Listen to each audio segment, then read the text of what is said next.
Ya, saudara yang terkasih dalam Tuhan Yesus Kristus, hari ini kita bersama-sama membaca Alkitab firman Tuhan yang terambil dari Injil Matius pasal 13 ayat pertama hingga ayat 23.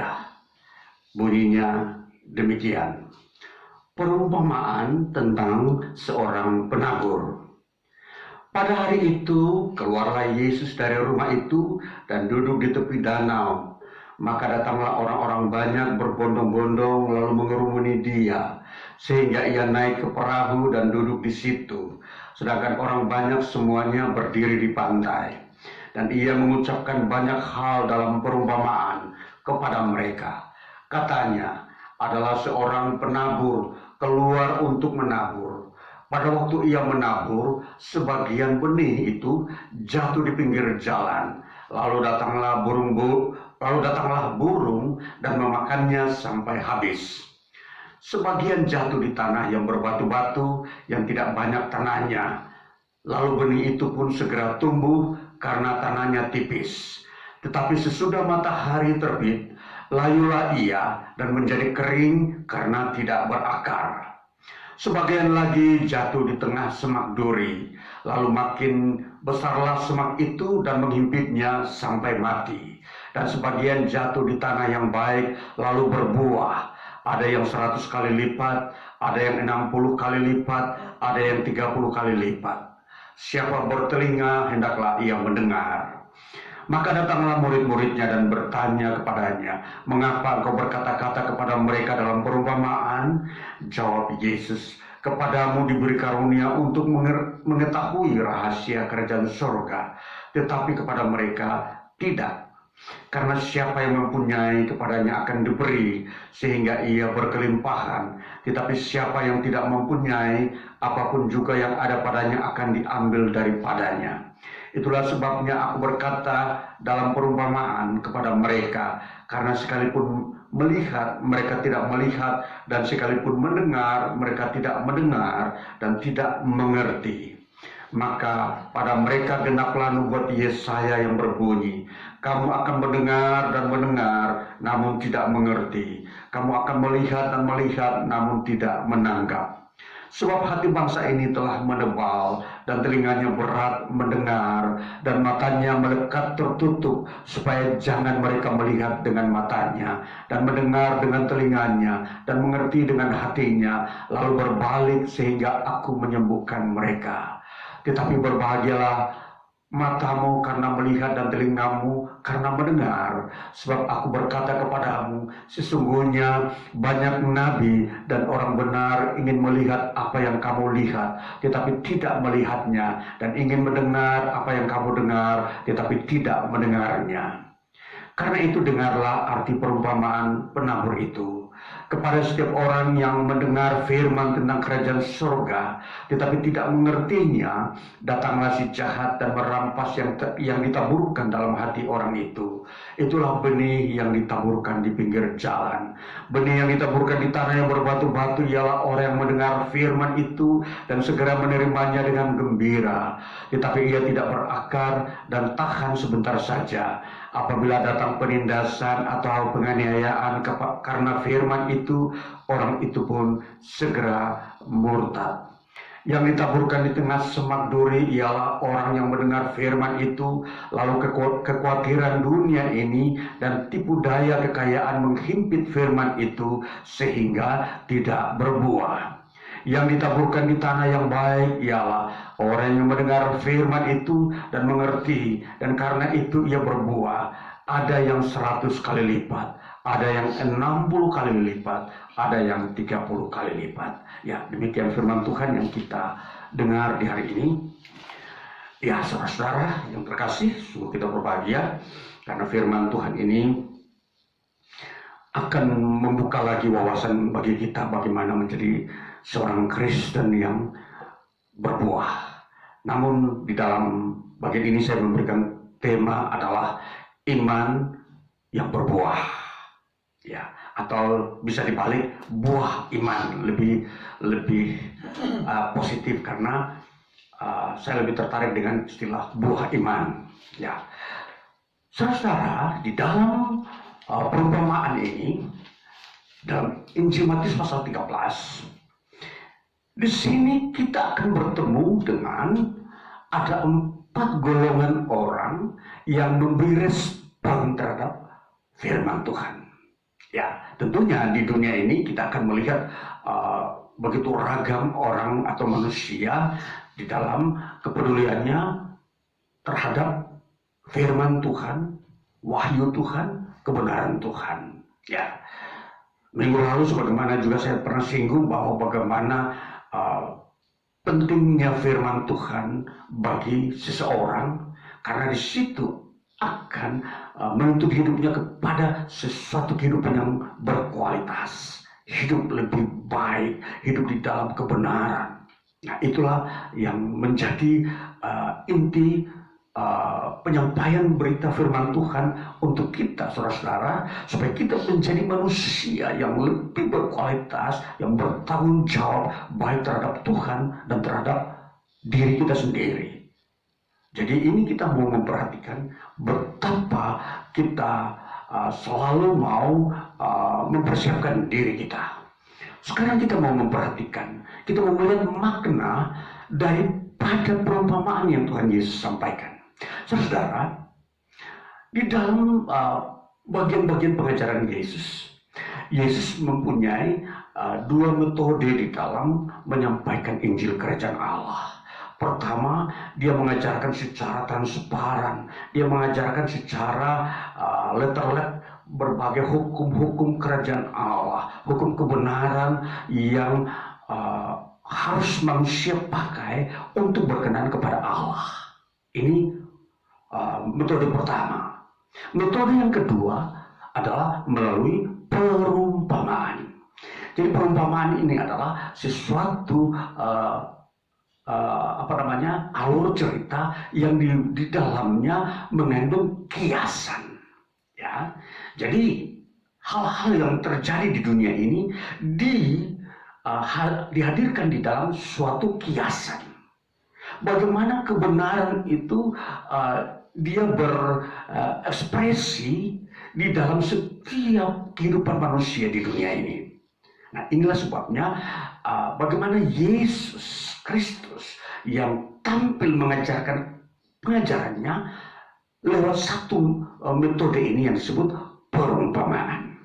Sekarang kita mau memperhatikan, dikatakan di sini perumpamaan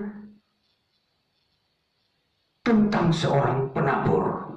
Ya, kalau di sini yang dikisahkan sebenarnya bukan penaburnya, tetapi tempat taburan yang harus menjadi fokus pemikiran yang harus kita telaah atau kita bukakan di sini.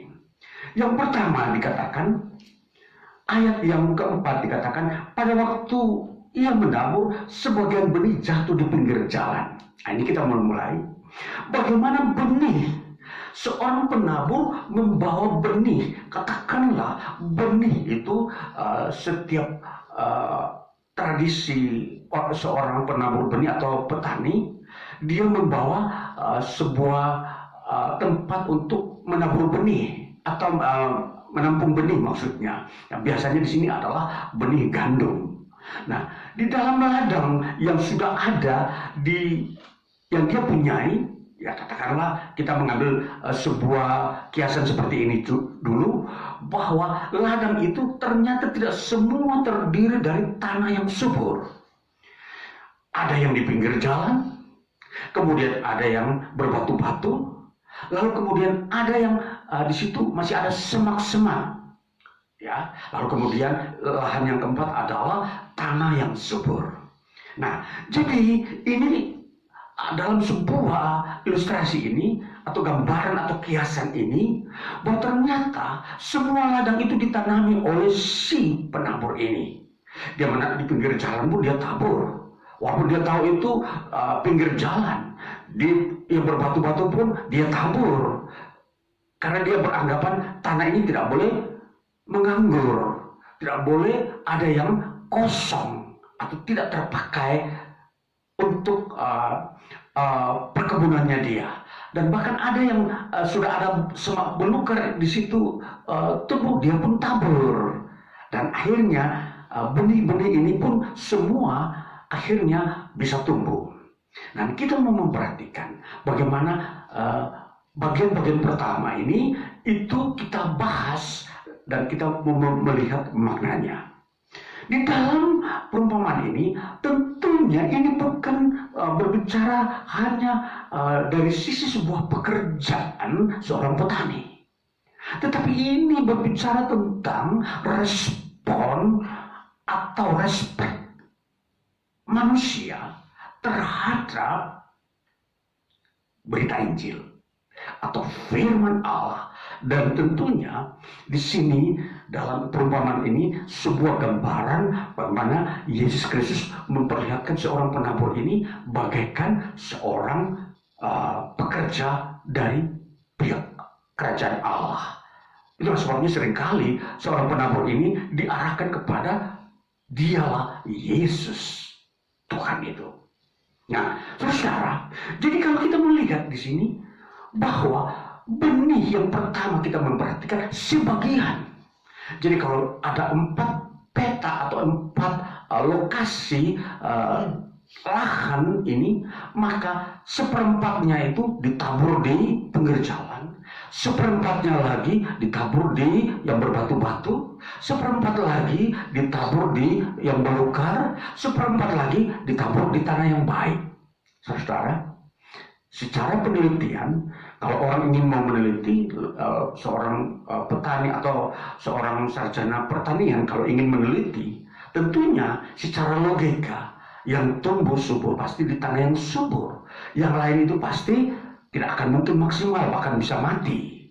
Ya, inilah kalau kita memperhatikan bagaimana cara menanam benih. Nah, namun di sini diperlihatkan oleh Yesus bahwa ini sebenarnya memberikan kiasan kepada kondisi hati dan pikiran manusia terhadap Injil yang adalah benih kerajaan surga itu. Jadi benih ini dikiaskan sebagai berita Injil yang diberitakan kepada semua orang. Jadi tentunya tidak ada seorang pun yang tidak akan diperdengarkan berita Injil. Itu di dalam konsep ini. Dalam Yesus menampilkan pengajaran ini bahwa semua orang harus mendengar berita Injil. Nah, jadi nanti soal apakah itu di pinggir jalan, apakah itu berbatu dan semak belukar, itu urusan kedua. Yang penting semua lahan ini, semua orang ini harus mendengar Injil. Nah, saudara-saudara yang terkasih, kita mau melihat perlahan-lahan bagaimana kondisi atau fakta atau realita daripada tanah yang di pinggir jalan. Kalau kita memperhatikan tentunya tanah yang di pinggir jalan adalah sebuah lahan atau tanah yang memang tidak difungsikan untuk menanam, tetapi memang disitulah tetap ditaburkan. Dan tentunya tanah ini adalah tanah yang padat, yang tidak mungkin ada ruang untuk benih itu tumbuh. Jadi kalau ditaburkan begitu, dikatakan datanglah burung memakan benih itu. Ya, kita melihat kalau berarti apa yang kita lihat? Berarti sia-sialah benih itu.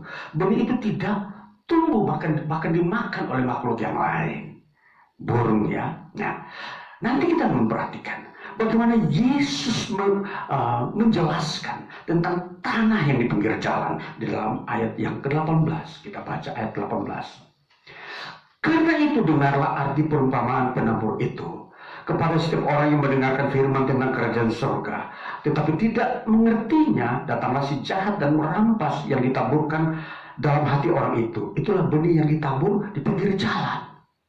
Inilah maknanya. Yesus Kristus lalu memberikan makna itu kepada murid-murid ketika menanyakan makna daripada posisi tanah yang disebutkan sebagai di pinggir jalan. Nah, kita melihat bahwa kalau kita sudah melihat tanah yang tidak berpotensi di pinggir jalan ini ditaburi benih, dan dikatakan datanglah si jahat mengambil benih itu dari hati orang yang telah mendengarkan firman. Saudara, kembali kalau kita memperhatikan apa yang lebih dalam, siapakah orang-orang yang di pinggir jalan ini, atau tanah yang di pinggir jalan dikategorikan kepada siapa? Mari kita memperhatikan. Pertama kita melihat di dalam Injil Matius pasal 26 dulu ayat 57. Injil Matius pasal 26 ayat 57 sampai dengan 66, sebagai bab memang begitu panjang, tapi saya akan membaca bagian yang ringkas saja. Pasal 26 ayat 57 mulai. Yesus di hadapan mahkamah agama. Sesudah mereka menangkap Yesus, mereka membawanya menghadap Kayafas, imam besar. Di situ telah berkumpul ahli-ahli Taurat dan tua-tua, dan Petrus mengikuti dia dari jauh sampai ke halaman imam besar. Dan setelah masuk ke dalam, ia duduk di antara pengawal-pengawal untuk melihat kesudahan perkara itu. Imam-imam kepala malah seluruh mahkamah agama mencari kesaksian palsu terhadap Yesus supaya ia dapat dihukum mati.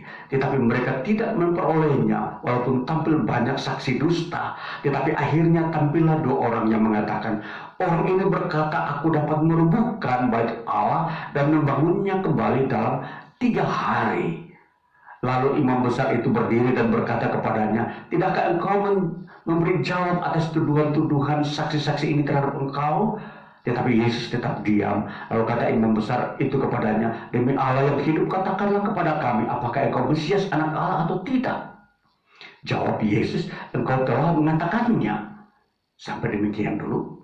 Saudara, di dalam pengajaran Yesus, sepanjang pengajarannya di Yerusalem, di sini ada sebagian orang, dikatakan tadi imam kepala, tua-tua, dan selanjutnya dikatakan di situ ada juga mahkamah agama.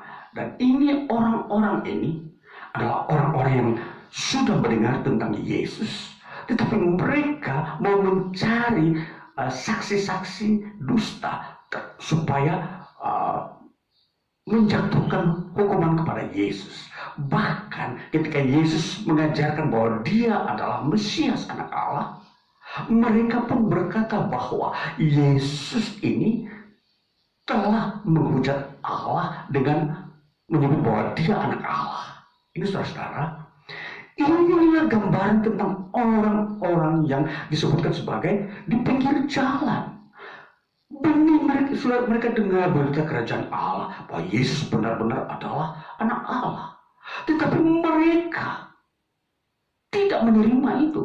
Artinya hatinya begitu keras. Akhirnya apa yang terjadi? Benih itu dimakan oleh burung yang dikatakan iblis mengambilnya. Lalu mereka kembali menjadi orang yang menentang Yesus. Mereka mulai membunuh Yesus. Nah, inilah gambaran tentang tanah di pinggir jalan itu. Jadi orang Yahudi, atau dengan kata lain tokoh-tokoh agamawi, para imam-imam kepala yang dikiaskan di dalam perumpamaan ini. Saudara yang kemudian kita sudah menemukan hal apa makna daripada tanah ini. Kemudian kita melihat lagi bagaimana dengan yang kedua, tanah ini yang berbatu-batu. Dan dikatakan ayat selanjutnya di dalam Matius pasal 13 ayat yang ke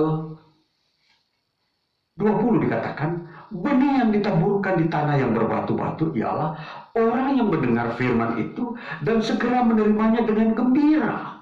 Tetapi ia tidak berakar dan tahan sebentar saja.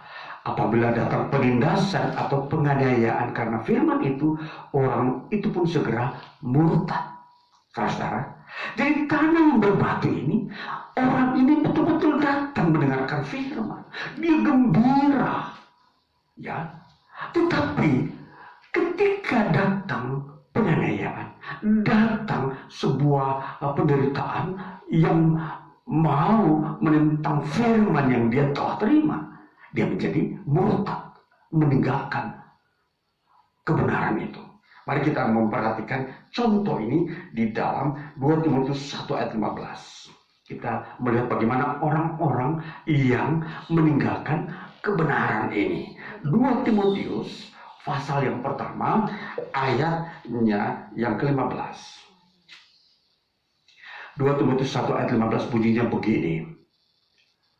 Engkau tahu bahwa semua mereka yang di daerah Asia Kecil berpaling daripadaku, termasuk Figelus dan Hermogenes. Ya, ini Paulus yang menulis pada Timotius bahwa orang-orang di Asia Kecil yang di dalamnya juga ada nama-nama atau tokoh-tokohnya adalah Figelus dan Hermogenes, itu meninggalkan Paulus yang sedang membela atau hidup di dalam Injil, walaupun dia sedang ada dalam penderitaan, ya, ada dalam kesukaran. Jadi Figelus dan Hermogenes dan orang-orang di Asia Kecil itu tidak mau hidup di dalam bertekun dalam iman sekalipun ada kesukaran menentang Injil. Nah, inilah disebut tanah yang berbatu-batu. Orang-orang yang tidak tahan terhadap penganiayaan dan penderitaan ketika hal itu terjadi. Jadi ini saudara-saudara, ini kita sudah melihat bagaimana yang kedua, tanah yang berbatu-batu. Sekarang kita masuk kepada yang ketiga, yaitu tanah yang ada tumbuh semak belukar. Di dalam Injil Matius 13 lagi, kita melihat lagi ayatnya yang selanjutnya, ayat 22. Yang ditaburkan di tengah semak duri ialah orang yang mendengar firman itu, lalu kekhawatiran dunia ini dan tipu daya kekayaan menghimpit firman itu sehingga tidak berbuah. Nah, saudara, ini yang tumbuh di benih yang ditabur di semak belukar. Dia tetap tumbuh benihnya, tetapi dia sayangnya tidak berbuah. Dengan kata lain, kalau benih itu adalah gandum, semak belukar itu lebih tinggi daripada gandum secara postur tubuh. Jadi semak belukar bisa tinggi sampai 2 meter, sedangkan gandum bisa saja hanya 50 cm atau 70 cm. Jadi kalau tumbuhan dengan demikian, maka dia tidak akan berbuah, dia hanya tumbuh. Nah, ini saudara-saudara, ini gambaran dengan tentang orang yang datang mendengarkan firman. Dia dengar, dia aktif, dia bertumbuh, ya. Tetapi ketika ada kekhawatiran di dunia ini, dia khawatir tentang dunia, bahkan kekhawatirannya tentang kekayaan yang menghimpit dirinya, dia menjadi apa? Tidak berbuah. Apa itu tidak berbuah?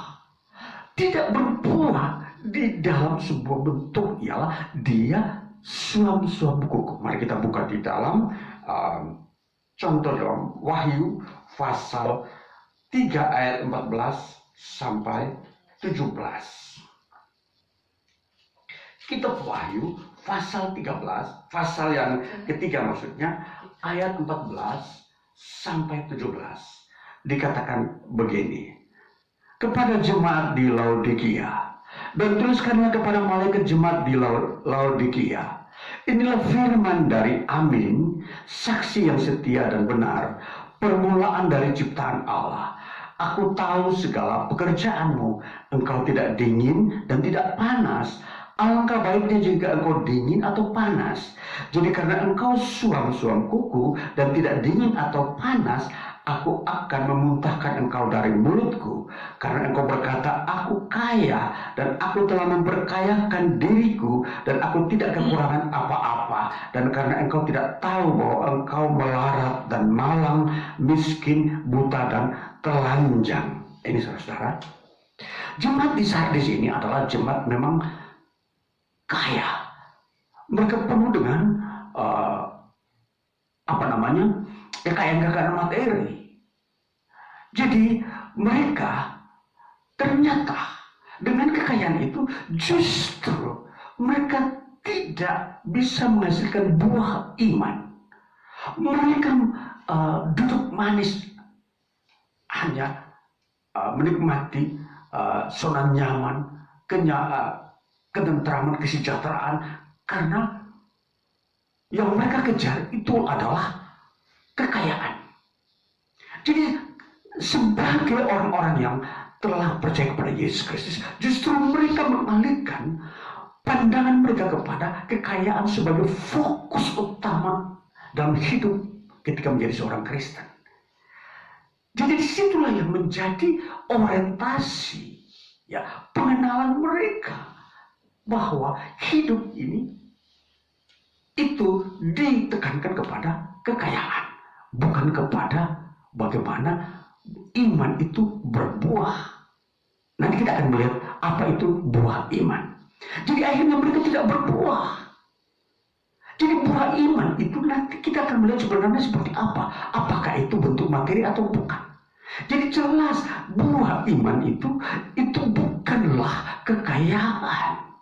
Ya, sekali lagi, buah iman justru dia nanti terlihat di dalam sebuah pola hidup yang berkenan kepada Kristus dan melakukan pekerjaan-pekerjaan Kristus. Itulah buah iman sesungguhnya. Nanti kita melihat justru di sini dikatakan mereka itu suam-suam kuku, tidak panas, tidak dingin. Maka Yesus berkata, aku lebih baik memuntahkan kamu dari mulutku. Aku tidak menerima kalian. Karena kalian itu suam-suam kuku. Ya, hanya untuk diri sendiri. Hanya mengejar seluruh kekayaan yang ada di dunia ini yang kalian kejar. Bukan kerajaan Allah. Bukan bagaimana membangun pemulihan hidup manusia yang berdosa menjadi bertobat. Ya, saudara, berbeda. Kalau kita mau melihat bagaimana orang memfokuskan waktunya mencari kekayaan, terpaksa dia tidak akan berbicara tentang bagaimana orang berbalik dari dosa kepada kebenaran, kepada Kristus. Itulah sebabnya dalam kitab Wahyu membukakan betapa jemaat di Sardis ini seperti benih yang ditanam di belukar. Mereka tumbuh tetapi tidak berbuah. Inilah makna yang ketiga. Sekarang kita mau melihat makna yang keempat. Bagaimana benih yang ditabur di tanah yang subur. Ayat yang berikutnya dikatakan ayat 23. Yang ditaburkan di tanah yang baik ialah orang yang mendengar firman itu dan mengerti. Dan karena itu ia berbuah. Ada yang 100 kali lipat, ada yang 60 kali lipat, ada yang 30 kali lipat. Nah, saudara, ini bagaimana gambaran Yesus Kristus memberikan sebuah kiasan ini. Tanah yang subur. Dia berbuah ada 3 jenis. Ada yang 100 kali lipat, ada yang 60 kali lipat, ada yang 30 kali lipat. Nah sekarang kita mau melihat tanah yang subur ini siapa? Yang berbuah 100 kali lipat yang pertama. Kalau kita memperhatikan Rasul Paulus di dalam kitab 2 Korintus pasal 2 ayat 9. Kita baca 2 Korintus. Kitab 2 Korintus pasal yang kedua ayat yang ke-9 bunyinya demikian. Kita akan memperhatikan 2 Korintus pasal 2 ayat 9 bunyinya begini. Sebab justru itulah maksudnya aku menulis surat kepada kamu, yaitu untuk menguji kamu apakah kamu taat dalam segala sesuatu. Ya, ini ayat ini saya ulangi, ini dia salah alamat. Di dalam ya ini 1 Korintus 2 1 Korintus 2 barangkali sebentar ya masih belum Bentar ya. 2 Korintus 6 sebenarnya lebih tepat 2 Korintus pasal 6 ya, ayatnya yang ke-9. Sebagai orang yang tidak dikenal, namun terkenal. Sebagai orang yang nyaris mati, dan sungguh kami hidup. Sebagai orang yang dihajar, namun tidak mati. Sebagai orang berduka cita, namun senantiasa bersuka cita. Sebagai orang miskin, namun memperkaya banyak orang. Sebagai orang tak bermilik, sekalipun kami memiliki segala sesuatu. Ini adalah Paulus menyaksikan dirinya bagaimana dia hidup sama seperti Kristus. Dia rela menderita, dia rela pun masuk ke dalam dunia kemiskinan, namun memperkaya orang lain. Dia masuk dalam dunia berduka cita, namun dia tetap bersuka cita. Dia masuk ke dalam dunia di mana dunia itu nyaris dia mati, tetapi dia tidak mati. Kita melihat ini buah daripada seorang Paulus yang pada waktu dia sebelum bertobat dia begitu egoistis dan sarkastis. Ketika dia bertobat, dia justru seperti Kristus yang berkorban, yang ikut memikul penderitaan sekalipun nyawanya terancam demi Injil. Ini buah 100 kali lipat. Jadi kalau kita katakan bahwa yang dimaksud dengan tanah yang subur ialah orang-orang yang bisa hidup seperti Kristus. Inilah rasul-rasul yang mereka mati sama seperti Kristus. Saudara, dan ini itu ditujukan hanya kepada rasul-rasul. 100 kali lipat. Sekarang yang 60 kali lipat itu siapa? Mari kita baca di dalam 2 Timotius. 2 Timotius pasal 2 ayat yang ketiga. Kita akan menelaah bagian-bagian makna ini sehingga kita mengerti bahwa kita ini ada di era yang mana, tanah yang mana. 2 Timotius pasal 2 ayat yang ketiga bunyinya demikian. Ikutlah menderita sebagai seorang prajurit yang baik dari Kristus Yesus. Timotius adalah murid Paulus. Jadi dengan kata lain bahwa generasi kedua setelah rasul-rasul. Rasul-rasul adalah generasi pertama yang buahnya 100 kali lipat. Sedangkan murid-murid rasul-rasul ini generasi kedua yang buahnya 60 kali lipat. Timotius, Titus, mereka adalah murid-murid rasul Paulus, Filemon. Ini mereka yang 60 kali lipat yang ikut menderita sama seperti rasul. Lalu siapa yang 30 kali lipat? Kita memperhatikan. Ini adalah bapak-bapak gereja dan orang-orang percaya kita hari ini yang ikut mengerjakan pekerjaan Tuhan. Berkorban untuk menjangkau orang-orang yang terpencil. Saudara, kalau di dalam pekerjaan pemberitaan Injil Paulus, ada seseorang pengusaha kain yang ikut mengorbankan kekayaannya, uangnya kepada Paulus agar dia bisa sampai ke Roma di dalam pemberitaan Injil.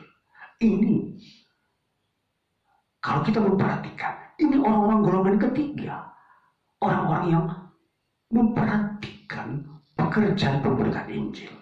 Itulah tanah yang menghasilkan 30 kali lipat. Baiklah, kita mau mengerti ini. Kita menjadi tanah yang 30 kali lipat. Karena yang 100 kali lipat itu miliknya rasul-rasul. 60 kali lipat itu miliknya murid rasul, Timotius, Titus, dan Filemon. Dan juga yang ada setara dengan mereka di dalam kitab Korintus ada Apolos, ada Barnabas. Mereka itu adalah orang-orang generasi di bawahnya rasul. Baru generasi ketiga, bapak-bapak gereja, orang-orang pertama yang menjadi kepala gereja, Ignatius. Mereka itu adalah bapak-bapak gereja. Dan sampai hari ini, para hamba Tuhan, jemaat Tuhan yang ikut memberitakan Injil, mereka adalah tanah yang menghasilkan 30 kali lipat. Inilah buah. Terus sebabnya kalau kita terlibat dalam sebuah pekerjaan Tuhan memberitakan Injil dengan upaya yang kita punya, mungkin diri kita, mungkin uang kita, mungkin kita punya pengetahuan juga, terlibat di dalam memberitakan Injil kerajaan surga, memberitakan firman Tuhan, maka disinilah kita orangnya. Jangan menjadi jemaat Sardis yang hanya mengumpulkan uang untuk kekayaan diri sendiri, untuk kemegahan-kemegahan hidup. Ini sebuah gambaran, sebuah kiasan yang memang kita harus mengerti tentang firman Tuhan. Maka firman Tuhan dalam tema ini, buah iman. Buah iman itu adalah pemberitaan Injil, persembahan dan pengorbanan hidup kita untuk kemajuan pemberitaan Injil, agar orang-orang yang belum mengerti Injil, belum mengerti keselamatan, yang belum mengalami pengampunan dosa, bisa mengalaminya. Dan demi keselamatan umat manusia di dalam masa kekekalan. Ini saudara-saudaraku yang terkasih, kesimpulan daripada pembacaan firman Tuhan ini dengan tema buah iman ini adalah kita berbicara tentang gereja dan pemberitaan Injil. Gereja dan kebenaran Injil yang harus diberitakan, bukan yang lain. Bukan kita mencari finansial, mencari keuangan yang bertumpuk-tumpuk untuk membangun sebuah gaya hidup modern. Tapi kita hidup di dalam pemberitaan Injil. Dan biarlah kita mau mengerti apa yang Tuhan Yesus maksudkan, kehendaki bahwa benih kerajaan Allah itu akan berbuah jika orang itu memberikan dirinya, memberi respon terhadap Injil itu dengan segenap hati. Maka dia akan menjadi tanah yang baik. Dia akan menjadi tanah yang memang akan menghasilkan buah. Iman yang dia dengar, Injil yang dia dengar itu akan berbuah.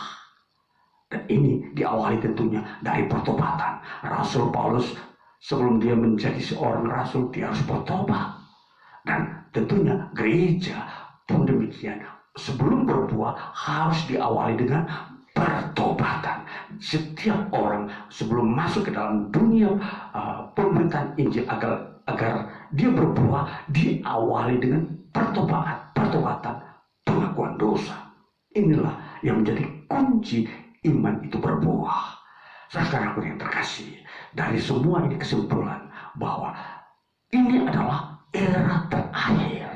Era di mana tanah menghasilkan 30 kali lipat adalah era gereja. Era di mana semua bangsa harus berbuah. Bukan saja di wilayah kita Indonesia.